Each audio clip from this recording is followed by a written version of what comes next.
Jonathan Reed was a man who seemed to have it all. From humble beginnings, he had clawed his way up the ladder of success with grit and determination. Born into a modest family, he grew up watching his parents struggle to make ends meet. But even as a child, Jonathan knew he was destined for something greater. His sharp mind and relentless work ethic set him apart from others. By the age of 30, he had founded his own company, a small startup that would eventually grow into a multi-million-dollar empire. The world admired Jonathan, not just for his wealth, but also for his charisma. He was charming, confident, and always impeccably dressed. People often said he carried himself like someone born to lead. And in many ways, they were right. Jonathan's rise to fame wasn't just about luck. It was about calculated risks and sleepless nights spent working on ideas that would change industries. His name became synonymous with innovation. And soon enough, everyone wanted to be part of his orbit. But behind the glitz and glamour lay a quieter side of Jonathan's life, his family. At the heart of it all was Emily, his wife of over 2 decades. She was the opposite of Jonathan in so many ways. Soft-spoken, nurturing, and deeply grounded. While Jonathan chased dreams and deals, Emily kept their home steady, ensuring there was always warmth and stability for their children. Together, they had built a beautiful life filled with love and mutual respect.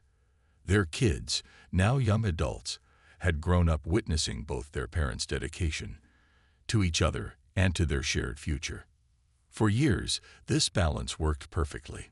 Jonathan traveled frequently for business, leaving Emily to manage things at home. Yet no matter how busy he got, he always made time for family dinners or weekend trips. Those moments reminded him why he worked so hard, to give them the best life possible. Or at least, that's what he told himself. However, as Jonathan entered his mid-40s, something shifted inside him. The thrill of closing big deals started fading, replaced by an unsettling emptiness. Despite having everything he'd ever dreamed of, he felt stuck. It wasn't boredom exactly, but more like a gnawing sense that he was missing out on something.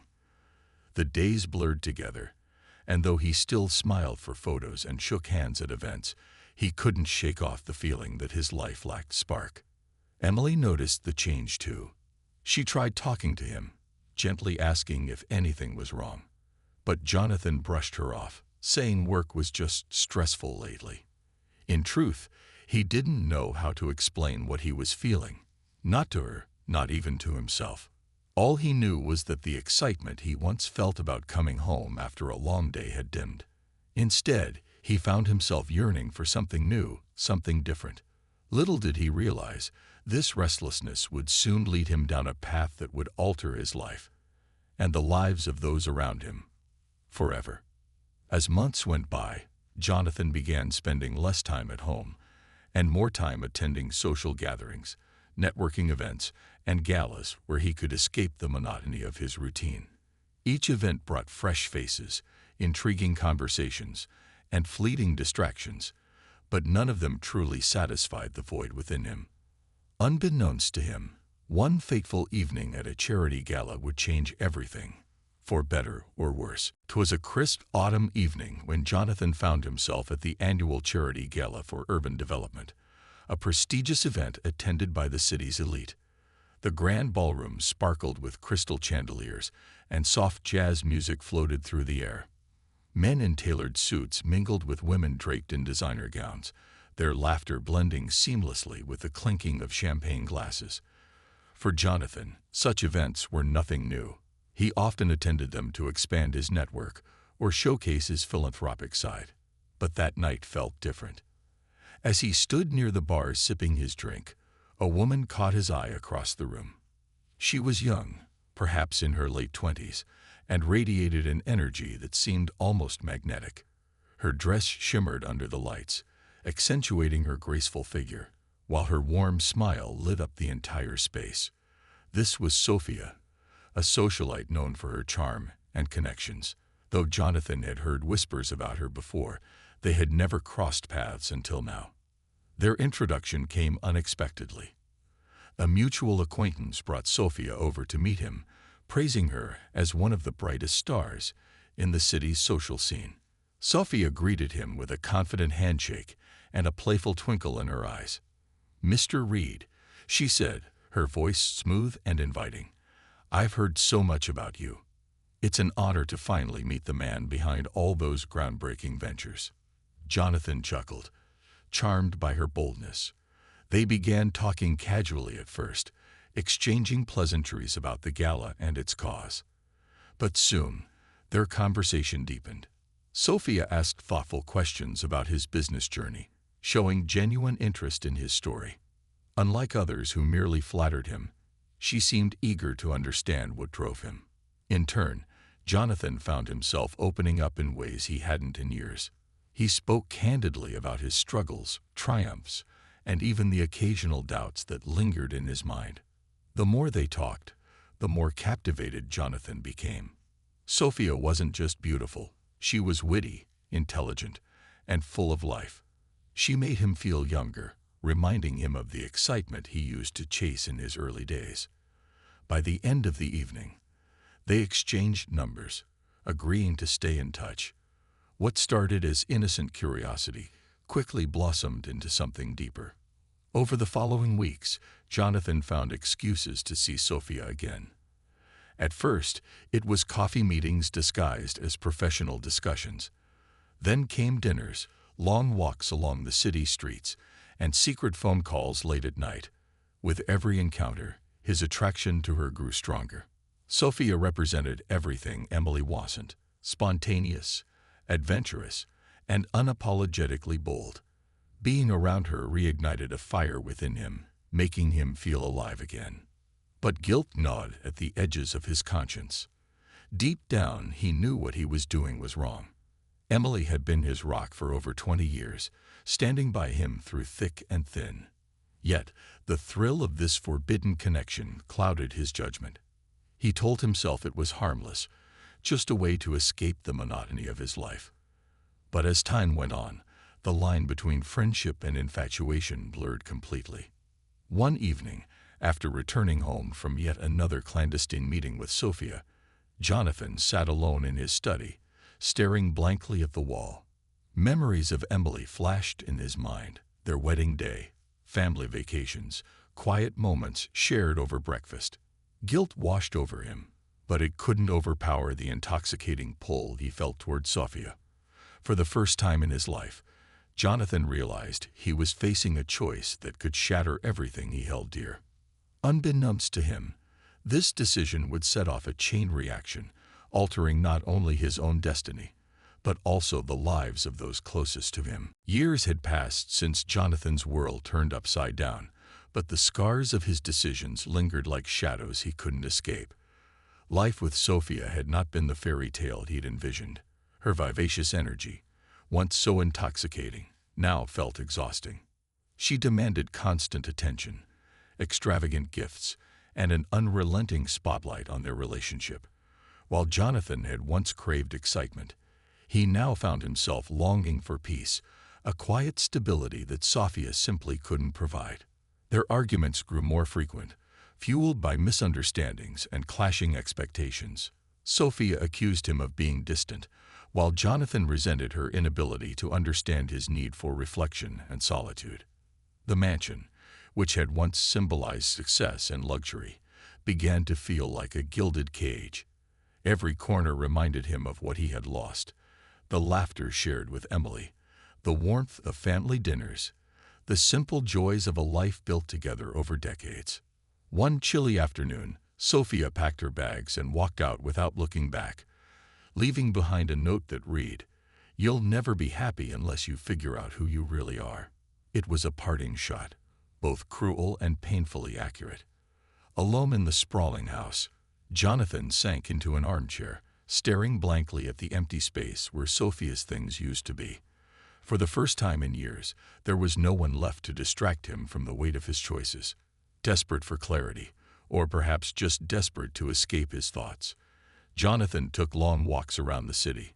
He wandered through parks, along riversides, and past bustling markets, hoping the rhythm of movement would soothe his restless mind. One evening, As twilight painted the sky in hues of orange and purple, he found himself strolling through a small neighborhood playground. The sound of children laughing drifted toward him, carrying a sweetness that tugged at something deep inside. Curious, he approached the playground and froze in his tracks. There, playing tag and chasing each other with boundless energy, were 4 young children, quadruplets. They looked identical, their faces glowing with innocence and joy. But what stopped Jonathan cold was how much they resembled him. Their piercing blue eyes mirrored his own. Their dimpled smiles echoed the grin he sought every morning in the mirror, and even the way they tilted their heads when they laughed was uncannily familiar. His heart raced as he stood there, unable to tear his gaze away. Could it be possible? Were these children his? The thought sent a jolt of panic and disbelief coursing through him. Shaking off his initial shock, he approached the caregiver sitting nearby, a kind-looking woman in her late 50s who appeared to be watching over the kids. "Excuse me," Jonathan said, his voice trembling slightly. "I couldn't help but notice those children. Are they yours?" The woman smiled warmly but seemed taken aback by his question. "Oh, no," she replied. "They're orphans. I volunteer here sometimes to help take care of them." "Orphans," Jonathan repeated, his mind racing. "Do you know anything about their parents? Where they came from?" The woman hesitated, sensing something unusual in his tone. "Not much," she admitted cautiously. "There were rumors when they were babies, something about their father being a wealthy businessman who disappeared after their birth, but nothing was ever confirmed." Jonathan's stomach churned as pieces of the puzzle began falling into place. Wealthy businessmen, disappeared, babies abandoned. His mind flashed back to his time with Sophia. Had she kept this secret from him? Was this why she had left so suddenly, leaving behind those cryptic words? As he watched the quadruplets play, oblivious to the turmoil brewing within him, Jonathan realized his past wasn't done with him yet. These children, his potential children, were living proof of the consequences of his actions, and whether he liked it or not, he owed them answers. Little did he know, uncovering the truth would force him to confront not only his mistakes, but also the legacy he wanted to leave behind. The encounter at the playground left Jonathan reeling, his mind a whirlwind of questions and suspicions. How could this be possible? Could Sophia really have kept such a monumental secret from him? The more he thought about it, the angrier and guiltier he felt. Determined to uncover the truth, he decided to take action. After all, if these children were indeed his, they deserved to know who their father was. The next morning, Jonathan hired a private investigator named Marcus, a seasoned professional known for his discretion and sharp instincts. Over coffee in a quiet cafe, Jonathan explained the situation, showing Marcus photos he had discreetly taken of the quadruplets during his visit to the playground. "I need you to find out everything you can about them," Jonathan said firmly, his voice tinged with urgency. "Who are their parents? What happened to them? And why do they look so much like me?" Marcus nodded, jotting down notes as he listened intently. "This won't be easy," he warned, "but I'll see what I can dig up." With that, the investigation began. Weeks passed, each day feeling longer than the last for Jonathan. He couldn't focus on work or anything else. His thoughts kept drifting back to the children. Were they truly his? If so, how had they ended up in an orphanage? And what kind of life had they been living without anyone to call family? Finally, Marcus called him into his office one rainy afternoon. The room was dimly lit, the atmosphere heavy with anticipation. Sitting across from Jonathan, Marcus slid a thick file across the desk. "You're not going to like everything you hear," he said gravely, "but here's what I found." As Jonathan opened the file, his hands trembled slightly. Inside were documents, photographs, and detailed reports tracing the origins of the quadruplets. According to the records, Sophia had given birth to them shortly after her relationship with Jonathan ended. At the time, she had claimed she didn't want the responsibility of raising children, especially since Jonathan wasn't involved. But the truth was far more complicated. Sophia had initially planned to tell Jonathan about the pregnancy, hoping it might bring him back to her. However, when she realized he had moved on emotionally, even before their breakup, she grew bitter. Rather than confront him with the news, she chose revenge instead. After giving birth, Sophia abandoned the babies, leaving them at a local hospital under a fake name.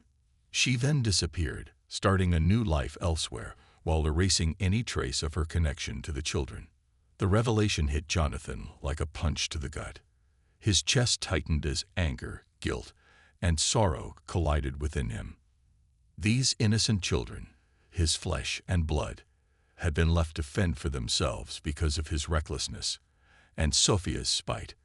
They had spent years growing up in foster care, shuffled between homes, never knowing who they truly were or where they came from. "What happens now?" Marcus asked gently, breaking the silence.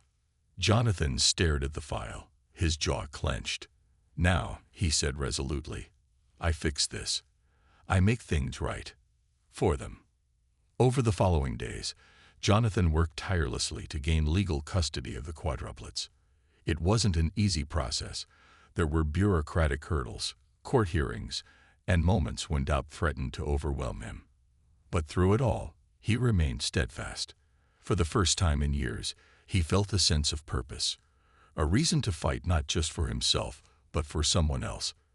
When the judge finally granted him custody, Jonathan stood outside the courthouse, clutching the paperwork in his hands. Tears welled up in his eyes, not of sadness, but of relief and determination. He knew the road ahead wouldn't be smooth. Raising 4 young children alone would be challenging, especially for someone who had never been particularly hands-on as a parent. But he also knew one thing for certain: these children deserved a chance to know who they were and who their father was. And Jonathan was ready to give them that chance, no matter what it took. The day Jonathan decided to leave Emily, the air in their home felt unusually heavy, as if the walls themselves could sense the impending storm. He had spent countless sleepless nights wrestling with his conscience, torn between the life he had built with Emily and the intoxicating allure of Sophia. Yet when he finally mustered the courage, or perhaps the selfishness, to speak the words aloud, they came out cold and clinical, devoid of emotion. "Emily," he began hesitantly, avoiding her gaze, "I need to tell you something." Emily looked up from the book she was reading, her brow furrowing at the seriousness in his tone. She set the book aside and turned to face him fully, her expression calm but questioning. "What is it, Jonathan?" she asked softly, unaware that her world was about to crumble. He hesitated, his mind racing for the right words, though deep down he knew there were none. Taking a deep breath, he forced himself to continue. This isn't working anymore. Us. I don't think we're happy together." The silence that followed was deafening. Emily stared at him, her eyes wide with disbelief, searching his face for any sign that this was some cruel joke. But the truth slowly dawned on her, and her shoulders slumped under the weight of his betrayal. "Is there someone else?" she asked after a long pause, her voice trembling but steady. Jonathan flinched at the directness of her question, guilt washing over him like a tidal wave. He nodded reluctantly, unable to meet her gaze. Emily's hands clenched into fists, but she didn't cry. Not yet. Instead, she rose to her feet, her posture rigid with a mix of anger and heartbreak. "How long?" she demanded, her voice sharper now. "A few months," he admitted quietly, each word feeling like a dagger piercing his own chest. Emily shook her head, tears finally spilling down her cheeks. "You're leaving me. For her. For someone younger. After everything we've been through." Her voice broke on the last sentence, and Jonathan winced, hating himself for causing her pain but unable to turn back. The days that followed were a blur of arguments, lawyers, and whispered conversations behind closed doors. Their once happy home became a battleground, filled with tension and unspoken accusations. Emily tried to reason with him, pleading for them to work things out, but Jonathan remained resolute. In his mind, he had already made his choice, even if it meant sacrificing the life they had shared. When news of the divorce spread, it sent shockwaves through their social circle. Friends and colleagues alike were stunned by Jonathan's decision. Many sided with Emily, calling him selfish and reckless. His relationship with his adult children also suffered. They couldn't comprehend how their father could abandon the woman who had given up so much for him. Phone calls became strained, visits grew scarce, and the warmth they once shared evaporated into thin air. Meanwhile, Sophia moved into Jonathan's mansion, eager to claim her place in his glamorous lifestyle. At first, everything seemed perfect. She brought excitement and spontaneity into his life, filling the void left by Emily's absence. They traveled, attended lavish parties, and basked in the envy of those around them. But beneath the surface, cracks began to form. Jonathan struggled with guilt, haunted by memories of Emily's tear-streaked face and the shattered trust of his children. Try as he might, he couldn't shake the feeling that he had made a grave mistake. Sophia, too, noticed the change in him. Gone was the confident, carefree man she had fallen for. In his place stood someone weighed down by regret and uncertainty. Still, she dismissed it as temporary, believing that time would heal his wounds. What neither of them realized was that their whirlwind romance was built on shaky ground, a foundation of fleeting passion rather than genuine connection. And as the months passed, the cracks widened, threatening to bring the entire structure crashing down. Unbeknownst to Jonathan, this chapter of his life was far from over. The choices he had made, and the people he had hurt, would come back to haunt him in ways he could never have imagined. By the time Jonathan reached his late 60s, life had taken on a rhythm that felt both chaotic and comforting. The Quadruplets were now young adults, each carving out their own path in the world. Alex pursued a career in law, driven by a desire to fight for justice. Ben became an artist, his vibrant paintings earning recognition in galleries across the city. Clara wrote stories that touched hearts, her debut novel climbing bestseller lists, while Daisy dedicated herself to volunteering, working tirelessly to help underprivileged children. Watching them thrive filled Jonathan with pride, not because they achieved success, but because they carried kindness, resilience, and integrity into everything they did. The mansion, once so grand and impersonal, now bore the marks of years lived fully. Walls were adorned with family photos, candid snapshots of birthdays, vacations, and quiet evenings at home. The kitchen table still bore faint scratches from countless meals shared together, and the living room couch sagged slightly in the middle, a testament to years of movie nights and heartfelt conversations. Every corner told a story, every scar held meaning. Jonathan often found himself reflecting on how far he'd come. He remembered the man he used to be, the ambitious, restless businessman who equated worth with wealth and status. That version of himself seemed like a stranger now. In his place stood someone humbled, grounded, and deeply grateful for the second chance life had given him. Raising the Quadruplets hadn't been easy, but it had taught him what truly mattered: love, connection, and the courage to face one's mistakes. Reconciliation with Emily had been another unexpected blessing. Over the years, their friendship blossomed into something profound and enduring. She became not just a co-parenting partner, but also a confidant, someone who understood his journey better than anyone else. Their bond reminded him that forgiveness wasn't about forgetting. It was about choosing to move forward together, despite the pain of the past. On weekends, they would sit on the porch, watching the kids play or simply enjoying the quiet companionship they had rebuilt. His relationship with Sarah and Michael also healed over time. Though trust took years to rebuild, they eventually came to see Jonathan not as the man who abandoned them, but as the father who tried to make amends. Family gatherings grew livelier, laughter filling spaces that had once been heavy with tension. When Sarah announced she was expecting her first child, Jonathan felt tears well up in his eyes. Becoming a grandfather symbolized a new chapter, a continuation of the legacy he had worked so hard to repair. One crisp autumn morning, Jonathan gathered everyone in the backyard for a special brunch. The Quadruplets, Sarah, Michael, Emily, and even little baby Emma, Sarah's newborn daughter, sat around a long table laden with food. As sunlight filtered through the trees, casting golden patterns on the ground, Jonathan stood up to speak. "I've made more mistakes than I can count," he began, his voice steady but tinged with emotion. "I hurt people I loved, chased things that didn't matter, and lost sight of what truly does.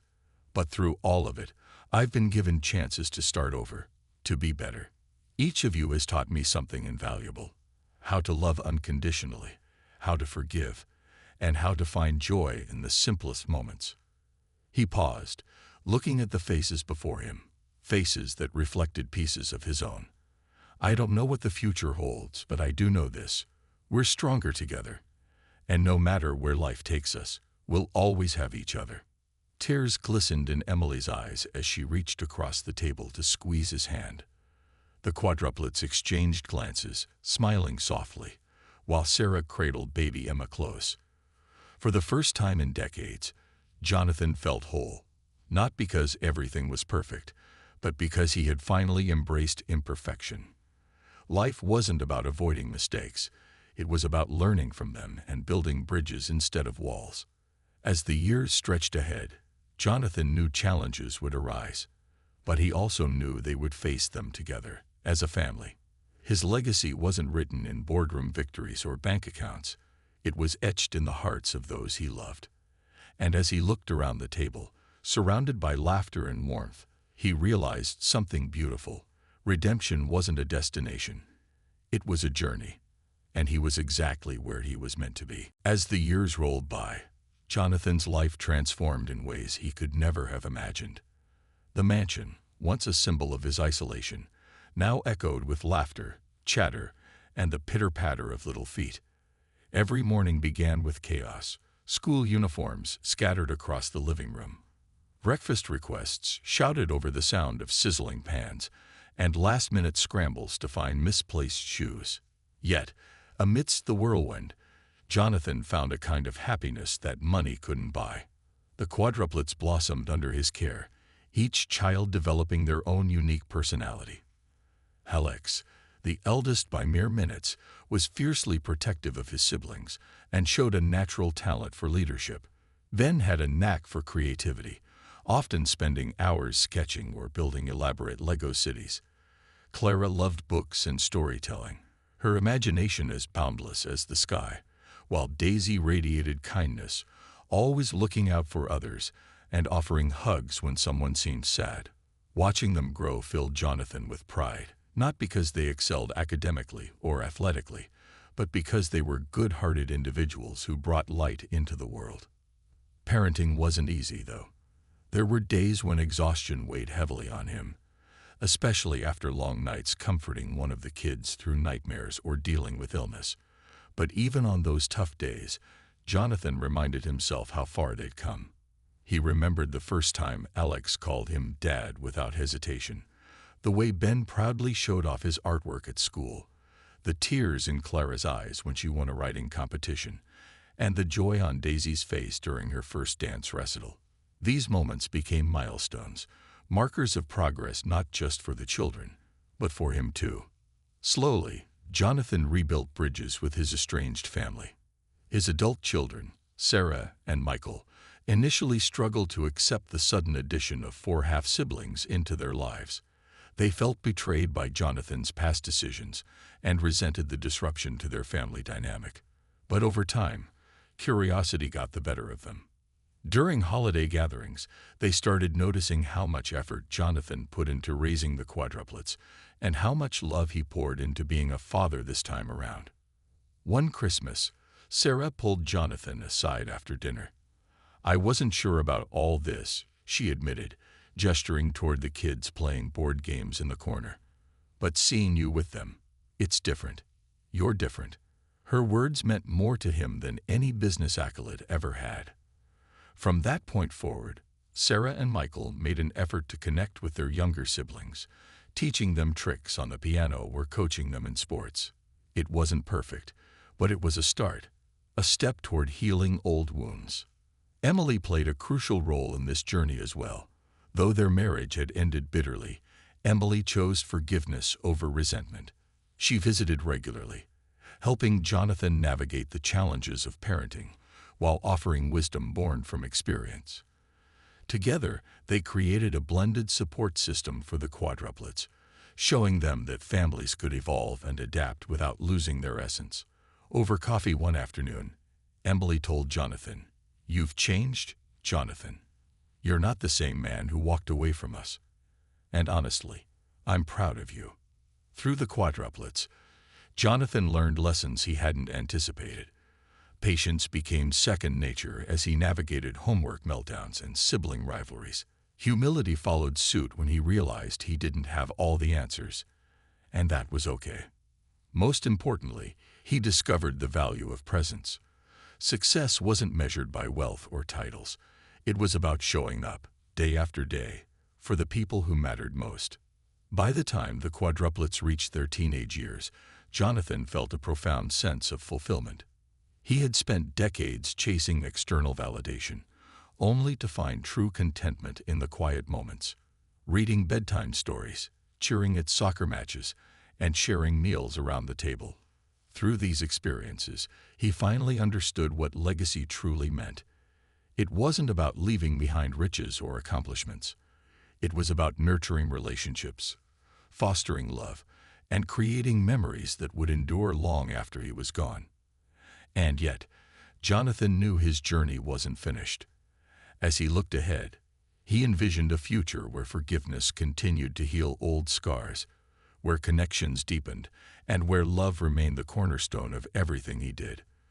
For the first time in his life, he felt ready to embrace whatever came next, not out of fear or obligation, but out of gratitude for the second chance he'd been given. Bringing the quadruplets into his life was a decision Jonathan never anticipated, but it quickly became the most important one he'd ever made.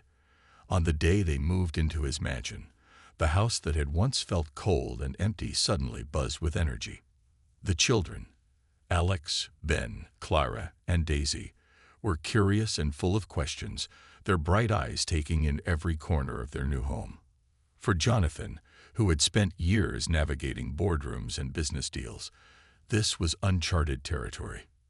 At first, chaos reigned supreme. The kids, though sweet-natured, were used to a very different kind of life. They had grown up in foster homes where rules were flexible and attention was often divided among many children. Now living under Jonathan's roof, they struggled to adapt to structure and routine. Meals turned into noisy affairs, bedtime stories lasted hours because of endless interruptions, and toys seemed to multiply overnight, scattering across the polished floors like confetti. Jonathan, for all his wealth and success, found himself completely out of his depth. He had no idea how to braid hair, pack school lunches, or mediate sibling squabbles over whose turn it was to pick the TV show. There were moments when frustration bubbled over, like the time Alex accidentally spilled grape juice on an expensive rug, or when Clara refused to eat anything but pancakes for 3 days straight. But even in those trying moments, something remarkable happened. Jonathan began to learn. He started by observing. He watched how other parents interacted with their kids at the park, mimicking their patience and gentle tone. He read parenting books late into the night, jotting down tips about setting boundaries and encouraging independence. Slowly but surely he adapted. He learned to laugh at small mishaps instead of getting upset. He discovered the joy of waking up early to make breakfast together, teaching the kids how to crack eggs without making a mess, though the kitchen counters often told a different story. And he realized that sometimes simply being present mattered more than having all the answers. The quadruplets, too, began to change. At first, they were hesitant, unsure whether they could trust this man who claimed to be their father. But as days turned into weeks, they grew closer. They loved hearing Jonathan's stories about his childhood, the struggles he faced growing up poor, and how hard work helped him achieve his dreams. In return, they shared bits of their own lives, talking about the foster families they remembered fondly and the ones they didn't. Through these conversations, Jonathan came to understand the resilience and strength his children possessed, a strength forged through hardship, but untainted by bitterness. One particularly memorable evening, the five of them sat around the dining table playing a game of Would You Rather. Laughter filled the room as the kids posed silly questions like, would you rather have super speed or fly? When it was Jonathan's turn, Ben asked, Dad, would you rather go back to your old life before us, or stay here with us forever? The question caught Jonathan off guard. He paused, looking at each of their eager faces, waiting for his answer. For a moment, memories of his past flashed before him. The glamorous parties, the freedom, the absence of responsibility. Then he glanced around the table again, seeing the laughter lines forming around Alex's eyes, the way Clara leaned forward in anticipation, the shy smile tugging at Daisy's lips. His heart swelled with emotion. Stay here, he said firmly, his voice thick with sincerity. There's nothing I want more than to be here with you four. Tears glistened in Clara's eyes, and Daisy reached out to hug him tightly. It was a turning point, not just for the kids, but for Jonathan too. From that day forward, their bond deepened. He stopped seeing parenthood as a burden and started viewing it as a gift, one that challenged him, humbled him, and ultimately transformed him into someone better. Still, Jonathan knew he couldn't do it alone. Reaching out to Emily, he asked if she might consider helping him navigate the complexities of raising 4 young children. To his surprise, she agreed, not out of obligation, but because she genuinely cared about the well-being of the kids. Their renewed friendship became a source of healing for both of them, proving that forgiveness and understanding could mend even the deepest wounds. As the months passed, Jonathan began to see glimpses of redemption in his life. The quadruplets weren't just his responsibility. They were his second chance. Through them, he learned what it meant to truly live, to prioritize love over ambition, and to build a legacy rooted not in wealth, but in connection. Though the road ahead would still have its challenges, Jonathan finally felt like he was on the right path, for himself, for his children, and for the family he hoped to rebuild.